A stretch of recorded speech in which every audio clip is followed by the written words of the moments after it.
Bafana itimisele ngekuqhubeka lapho igcine khona. Ekuqaleni kwenyanga lesikuyo leli cembu lesive lehlule iUganda ngalamathalfu kulamabili kumdlalo webungani lobe useSoweto. Helman Mkhalele noko wente tinguquko tsite kubadlali labe babitelwe lowo mdlalo njengoba atsi wentela kwanzisa linani lalabatawukhetsa kubo uma sekuyiwa kumidlalo wekuhlungela umcutselwano wendlebe yemhlaba lecala ngenyoni. Bafana itawudlala imidlalo lesitfupha lematima ngenyoni kuya kulweti.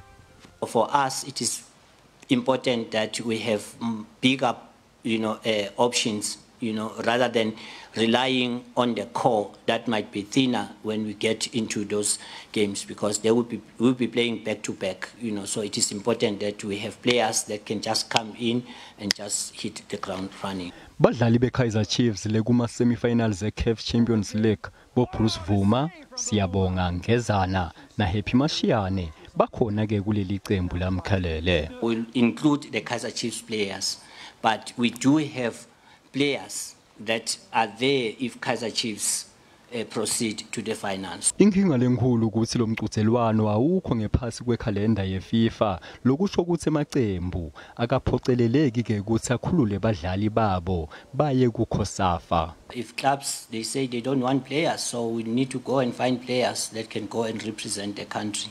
Mkhalele utsi balwela kuba nebadlali kuleli cembu labasafufusa kanjalo nalabanesipiliyoni njengoba kulungiselelwa nemidlalo ekuhlungela umcutselwano wendlebe yemhlaba. Rushinte Roko weMamelodi Sundowns, Siyethemba Sithebe weMaZulu na Vincent Pule weOrlando Pirates nabo ke babitiwe kuleli cembu lesive. Badlali beBafana baya enkanjini eJozi ngelisonto.